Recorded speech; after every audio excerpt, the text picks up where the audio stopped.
Okay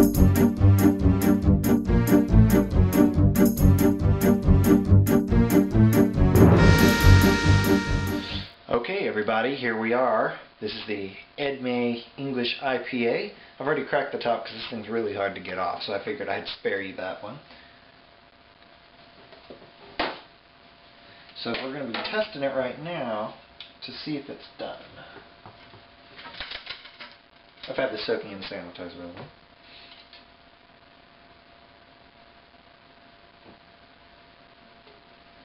Well, look at that. I'm not sure if you can see, but it's looks like it's carbonated. Lots of bubbles. Got our hydrometer here.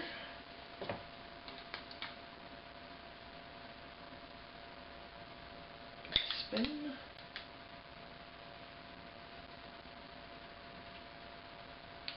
Man, it is really foamy. We'll look at it from the bottom. We'll give it a guess.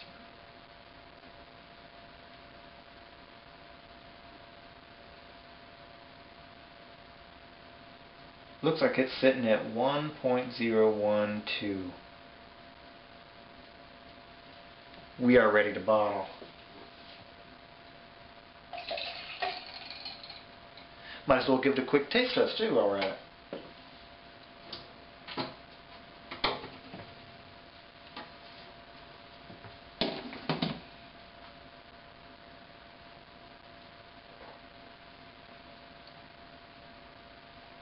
Not too bad. It's lighter than I anticipated, the flavor.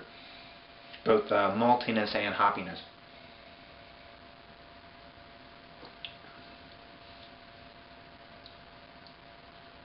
Not too bad.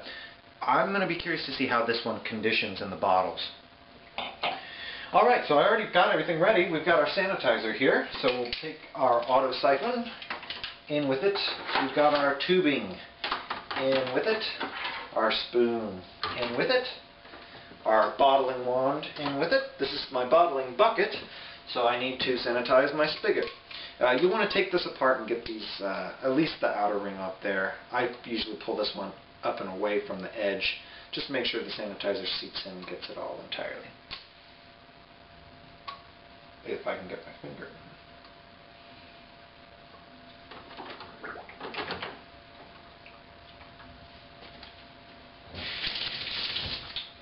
Alright, so I'm going to bring the camera over here and we're going to get this sanitizing as well. Okay, so this has been sanitizing now for a couple minutes, so it's good to go. I just rinsed out the bucket and wiped it down with a clean sponge. So now I got to put this in here. And it's very easy. Just wanted to show you guys how I do it here. Just kind of... The drilled hole on mine's really tight, so I actually screw it into place as to not ream that thing out any more than I have to.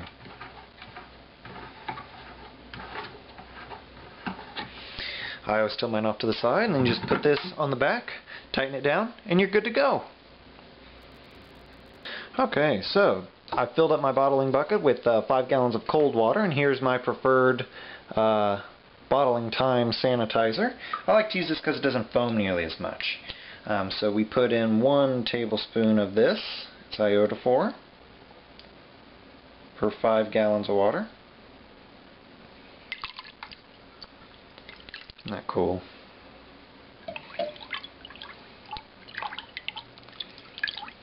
Oh, it's also important to know that iodophor requires cold water, whereas Star San, you need to use warm water. Cold water makes the iodine molecules, I guess, pop out better, and that's actually what does the sanitizing, is the iodine in this.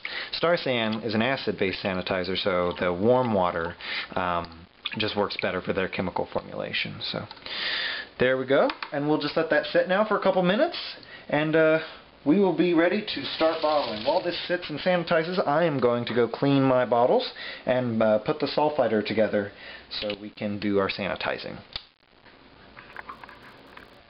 Alrighty, so while the bottling bucket here sanitizes, I went ahead and pulled a little bit out, put it into the sulfider and primed it, and I just wanted to show you guys how easy it is to sanitize your bottles using one of these things. So got a bottle here. It's been rinsed out and cleaned, but it's not sanitized yet. We've got our sanitizer solution in here. I've already pushed on it a couple times to fill up the reservoir here to get it primed, but watch.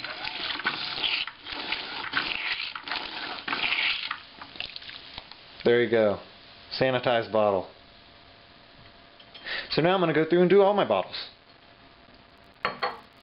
Alrighty, so now that all of the bottles are sanitized and the bottling bucket here has sat with the sanitizing solution in it, we're pretty much ready to go. What I'm going to do now is, this is still full, you can always use your sanitizer to sanitize your bottle caps. Just run it through the spigot. Now not only are you sanitizing your spigot, but you're getting your bottle caps. And so then once this is all poured off into here, I'll just dump this out and we will be ready to go. Okay, so we've got our bottling bucket sanitized, we've got our bottles sanitized, we've got our caps sanitized. What is there to do now? Mix some priming sugar into a cup of boiling water and then set it aside to cool. Once that's cool, we'll be putting it in the bottling bucket and then siphoning the beer right on top of it and getting this show on the road. So we'll be back in just a second once this is cooled. Hey guys, here we are, the moment of truth. Sanitized, ready to go.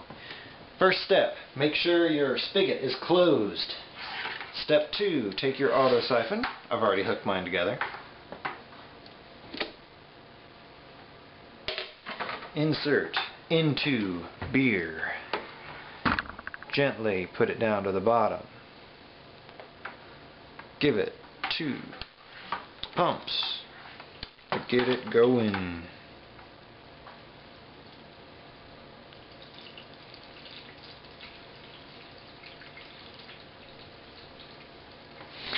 And away it goes. So now we will take our cooled priming sugar solution and add it in.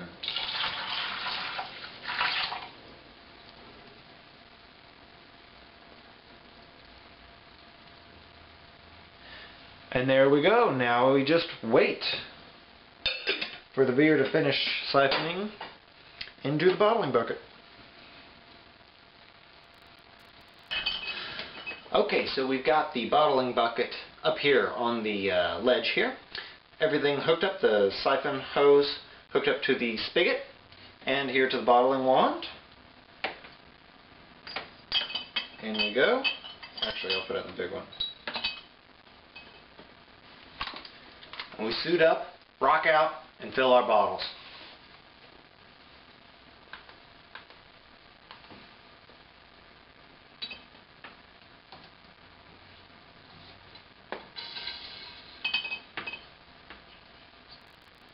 Alrighty, so now they're filled, it's time to cap.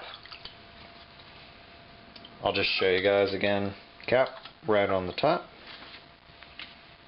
Take our twin lever cappers. Right in the middle like that.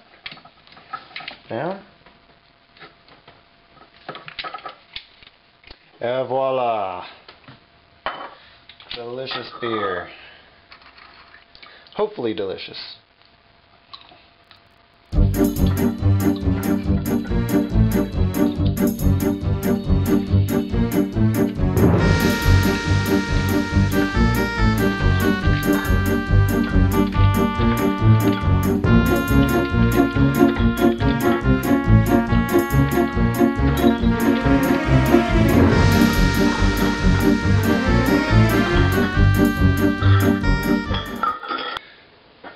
Okay, so we have bottled our Edme English IPA.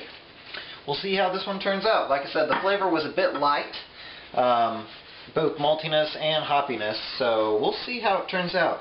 We ended up getting 49 12-ounce bottles and one 22-ouncer, so not a decent brew batch. A lot better than my last one. The oatmeal stout, I actually ended up having fewer bottles than I had anticipated because I had not